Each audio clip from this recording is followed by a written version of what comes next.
I bought this FXTUL code F703 just to find a vacuum leak and wanted to do a little bit of a review on it, as I do have mixed reviews, and I'll show you why. But this is what comes with everything except the fluid that you need for the smoke. So you got your power cables, different inlet for smoke, your hose cable, and then your pump that I'll show you how to use here in a moment. But what you do need is some sort of fluid, and what you can actually use is just baby oil. So it is in the manufacturer's recommendation as a approved fluid to use. The setup is pretty simple. You've got a fill cap up here, which also uses to pressurize the system, and you've got a little viewfinder in here for how much fluid you have. I've got some in there already, but it doesn't take much at all. It does come with this little funnel. Stick your funnel in there, and then just get your baby oil, add a few squirts. It doesn't take much. I mean, it's like a ½ ounce or something like that to get it going. Then on this side, we're just gonna attach our hose line.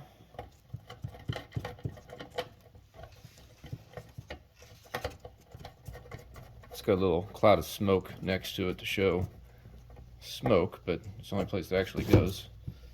Open that, and we'll connect our power line like that. This handle up here actually can tighten and loosen, so you can change it however you need to fit wherever you want it to. So if you want to face this way, you just tighten it down here. Otherwise, loosen it up and put it how you need it to. Okay, so I've got it hanging from the hood, got the lines attached. I'll connect the battery here in just a minute. We'll look at the setup as far as where this one's going. You've got some options. You could go directly in here from the air filter, or you can go into here, or you can take it off here, or take it off here. But I'm just going to take this air filter off, and we'll put it right here in front of the mass airflow sensor.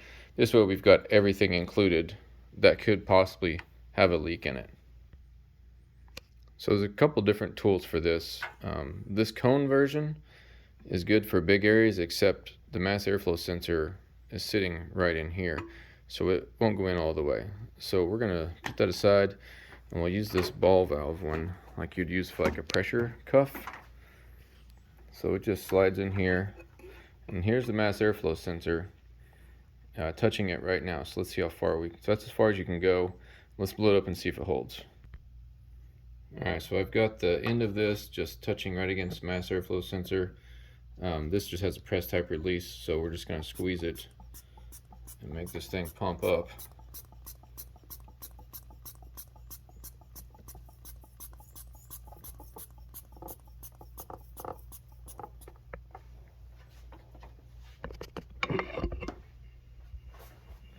So that's in there pretty good, but once we get pressure applied to it, we'll see if it stays. So we'll just take the other end of the fitting and put it into the hose. Now we're ready to figure out the rest of it. The very first time I used this, it wasn't working. It didn't matter if I put it to this battery, if I put it to the spare battery ahead, if I put it to the other vehicle in the driveway, it wasn't coming on. I thought maybe it was cold because I don't know, it was 50 degrees outside at the time, plus shipping and whatever cold it was there. Brought it in the house, brought it back outside, still didn't work. But what I found, I think, is just that these connectors, how they're rounded, don't get great contact, and the wires they're kind of janky as far as the connectors go. But you do have to make sure you have a good ground. So on this car, it's this one right back here on the engine mount, and then the positive, since the battery's in the trunk, it goes right here, and it should turn on automatically as soon as it gets 12 volts, and this time it does. So you're not going to have any pressure readings up here because there's no current pressure. You got your power light that says that it's on, and then you just let that build for a minute or so, and then we'll hit the smoke button. I wanted to show you real quick what that looked like. So I pulled this back out of the hose, and I'm just going to plug it off, and it's showing the amount of back pressure that's building currently, and let go of it. So I'm going to go ahead and hit the smoke button, and that'll take just a moment to get smoke rolling. We'll just do it live time so you can see how long it actually takes.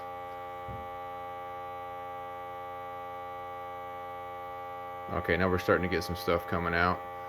Let's get it hooked back up to the hose. So we've got it connected.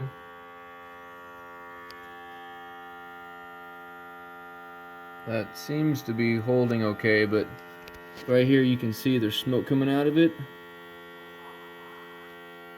And I assume that's because we've got a really tight seal on everything else. So it's pushing back on it, because there shouldn't be any leaks. I've already fixed everything. But it's not showing enough. Yep. There it goes. It blew off. So since there wasn't any leaks, that thing let go. It didn't hold. So the machine's still blowing. So I'm gonna hit this green button, or this black button, to turn the smoke back off again. And that'll just blow for a little while. While this is running, it's still pushing out air. And this machine is timed out at about 5 minutes, I think. So if you have smoke rolling, I think about 5 minutes, it just turns it off automatically. The other thing I wanted to show was, since I've got the battery in the trunk of this car, it's a Pontiac G5, make sure that we test out the tailpipe, check the exhaust leaks that way. So we're going to hook up a negative to the negative terminal, and positive to positive, and it should come on once we make good connection. See, it didn't. See? This is where it kind of airs out awkwardly. It should be buzzing right now.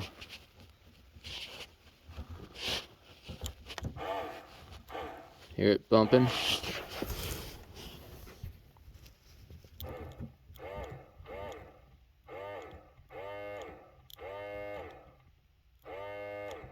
See that connection? It probably needs to be worked on a little bit. Now it's holding. So this is something to expect when you get this thing. It's real finicky that way. So let's put this guy in the tailpipe, pump it up.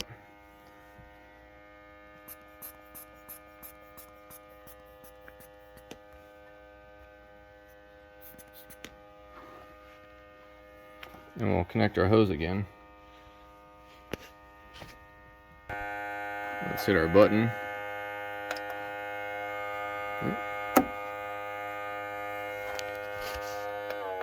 There it goes. Alright, we should be getting some smoke here in a moment.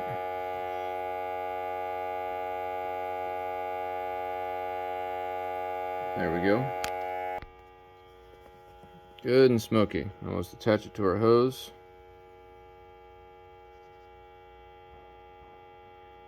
Yep.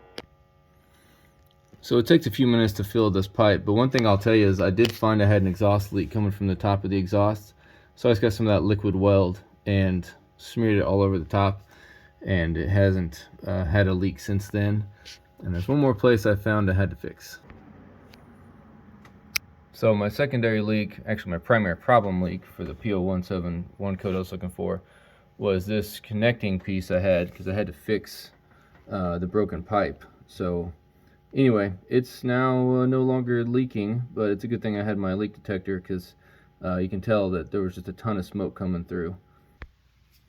And then when you're done in the back end, just push the button, it deflates, pull it out, you're good to go. So as a recap, overall, I'd say it works well when it works. The frustration of it not turning on when you got battery connected to it is just super frustrating, and you should expect this to work every time instead of having to fiddle with it. But a few modifications maybe to the clamp itself and maybe the wire connecting on there would be helpful. And other than that, it blows smoke pretty well. Just make sure that you get yourself a bottle of baby oil for the machine. It doesn't take much. Hope that helps you out. Thanks.